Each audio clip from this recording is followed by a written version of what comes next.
রাশিয়ার সঙ্গে যুদ্ধের গুতো এবার উলটপুরাণ ব্রিটেনে। বছর পাঁচেক আগে বিরাট গণভোট করে ইউরোপীয় ইউনিয়ন ছেড়েছে।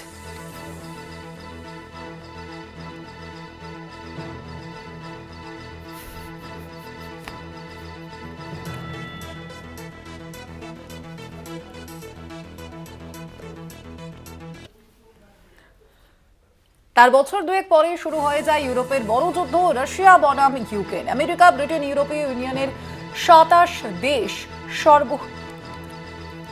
সর্বশক্তি নিয়ে ইউক্রেনের পক্ষে দাঁড়ায়।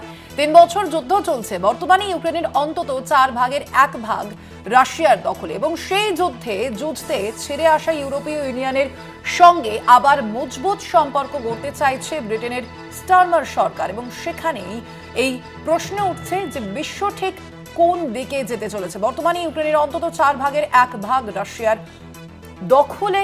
বছর পাঁচেক আগে বিরাট গণভোট করে ইউরোপীয় ইউনিয়ন ছেড়েছে ব্রিটেন।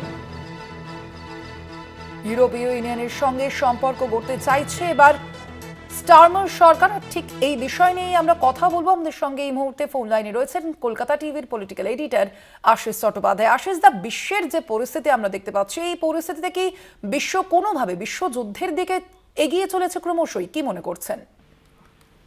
দেখো, একটা কথা যেটা খবর আমাদের কাছে আসছে সেটা হচ্ছে ব্রিটেন আবার ইউরোপীয় ইউনিয়নের সঙ্গে নতুন করে নানান ধরনের সম্পর্ক দৃঢ় করতে চাইছে।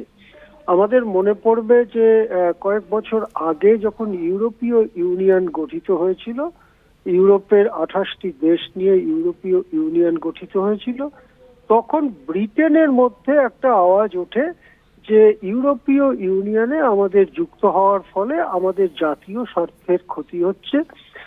ইউরোপের বিভিন্ন দেশ থেকে মানুষ চলে আসছে ব্রিটেনে এবং তারা ব্রিটেনে চাকরি বাকরি নিয়ে নিচ্ছে, ব্রিটেনে বসবাস করছে, ফলে ব্রিটেনের লোকেদের অসুবিধা হচ্ছে।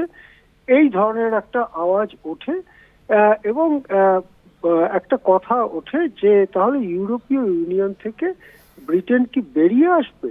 এই যে আন্দোলনটা, সেটাকে ব্রেক্সিট নামে, ব্রিটেন এক্সিট, ব্রেক্সিট নামে তখন আখ্যায়িত করা হয়েছিল।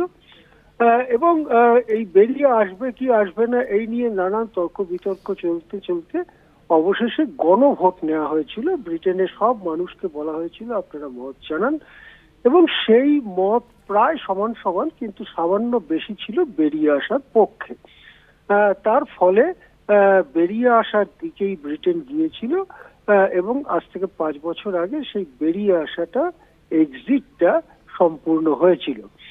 এই বেরিয়ে আসা, ইউরোপীয় ইউনিয়ন থেকে বেরিয়ে আসার বছর দুয়েকের মধ্যেই ২০২২ সালে রাশিয়া ইউক্রেন যুদ্ধ শুরু হয় এবং ইউক্রেনকে সমস্ত দিক থেকে ইউরোপীয় ইউনিয়ন এবং ব্রিটেন তারা টাকা পয়সা, অস্ত্র শস্ত্র সবভাবে তাকে সহায়তা করতে থাকে। মার্কিন যুক্তরাষ্ট্র বিপুল পরিমাণ টাকা, অস্ত্র ইত্যাদি দিয়ে ইউক্রেনকে সহায়তা করতে থাকে। কিন্তু ৩ বছর হয়ে গেল সেই যুদ্ধে ইউক্রেনের জেতবার তো কোনো সম্ভাবনাই নেই। কিন্তু বরং ইতিমধ্যেই দেখা যাচ্ছে যে ইউক্রেনের যে জমি, সেই জমির ৪ ভাগের ১ ভাগ রাশিয়ার দখলে চলে গেছে এবং রাশিয়া সেই দখল ছাড়তে নারাজ। এই পরিস্থিতিতে ইউক্রেনকে যুদ্ধে ভাসিয়ে রাখতে ইউরোপীয় ইউনিয়ন এবং ব্রিটেন আরো বিপুল পরিমাণ টাকা ইউক্রেনকে পাঠাবার ব্যাপারে সিদ্ধান্ত করছে। সেই নিয়ে কথাবার্তা চলছে। মার্কিন যুক্তরাষ্ট্র আরো টাকা পাঠাবার দিকেই যাচ্ছে এবং ভয়ঙ্কর অস্ত্র পাঠাবার দিকেও যাচ্ছে ইউক্রেনকে। এই পরিস্থিতিতে দেখা যাচ্ছে যে ইউরোপীয় ইউনিয়নের ২৭টি দেশ এবং ব্রিটেন তারা নতুন করে জোট বাঁধার একটা প্রয়োজন অনুভব করছে এবং তারা মনে করছে যে রাশিয়ার যে সামরিক শক্তি, তার সঙ্গে যুঝতে গেলে আরো জোটবদ্ধভাবে এগোনো দরকার। অর্থাৎ ইউক্রেনের যে যুদ্ধ চলছে, ইউক্রেন এবং রাশিয়ার যে যুদ্ধ চলছে, তাতে ব্রিটেন এবং গোটা ইউরোপ, ইউরোপীয় ইউনিয়ন এবং মার্কিন যুক্তরাষ্ট্র তারা আরো ঐক্যবদ্ধ হয়ে রাশিয়ার বিরুদ্ধে অস্ত্র, টাকা ইত্যাদি সরবরাহ করার দিকে যাচ্ছে। রাশিয়া এই অবস্থায় যুদ্ধ বন্ধ করে তারা 3 বছর ধরে যে সাফল্য পেয়েছে সেই সাফল্যটা জলাঞ্জলি দিতে মোটেই রাজি নয়।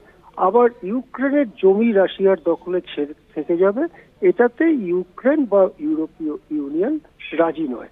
এই পরিস্থিতিতে যুদ্ধ থামার জন্য দু একবার আলোচনা হলেও সেই আলোচনায় তেমন কিছু বেরোয়নি। তাই যেটা মনে হচ্ছে যে গোটা ইউরোপ একটা জোট হয়ে ইউক্রেনকে সহায়তা করবে, অর্থাৎ বকলমের রাশিয়ার বিরুদ্ধে যুদ্ধ করবে, এবং যে যুদ্ধে মার্কিন যুক্তরাষ্ট্র যুক্ত হয়ে পড়বে, এবং এই পরিস্থিতির দিকেই বিশ্ব ধীরে ধীরে এগোচ্ছে। দ্বিতীয় বিশ্বযুদ্ধের ইতিহাস আমরা যদি দেখি এবং প্রথম বিশ্বযুদ্ধের ইতিহাস আমরা যদি দেখি, এইভাবে কিছু স্থানীয় যুদ্ধের পরিণতিতে পরে বিশ্বযুদ্ধ শুরু হয়ে যায়। এখন যে পরিস্থিতি রয়েছে তাতে যদি এখনই রাশ না টানা যায়, তাহলে পৃথিবীতে আরো বড় যুদ্ধ শুরু হবার যথেষ্ট সম্ভাবনা রয়েছে। ইউরোপের মাটিতে এই যুদ্ধ ছাড়াও ইসরায়েলের সঙ্গে প্যালেস্টাইনিদের যে ভয়ঙ্কর যুদ্ধ সেটা চলছে, আফ্রিকার বিভিন্ন জায়গায় যুদ্ধ চলছে। মাত্র কদিন আগে পাকিস্তানের সঙ্গে ভারতের সংঘাতের এবং সামরিক সংঘাতের পরিস্থিতি তৈরি হয়েছে। সুতরাং ইতিমধ্যেই বিশ্বের নানান জায়গায় যুদ্ধ চলছে। এবারে কি বিশ্ব আরো বড় যুদ্ধের বা বিশ্বযুদ্ধের দিকে এগোচ্ছে, এই প্রশ্নটা কিন্তু বড় হয়ে দেখা দিচ্ছে। হ্যাঁ, ধন্যবাদ আপনাকে। আমরা কথা বলছিলাম, আমাদের সঙ্গে ফোন লাইনে ছিলেন কলকাতা টিভির পলিটিক্যাল এডিটর আশিস চট্টোপাধ্যায়।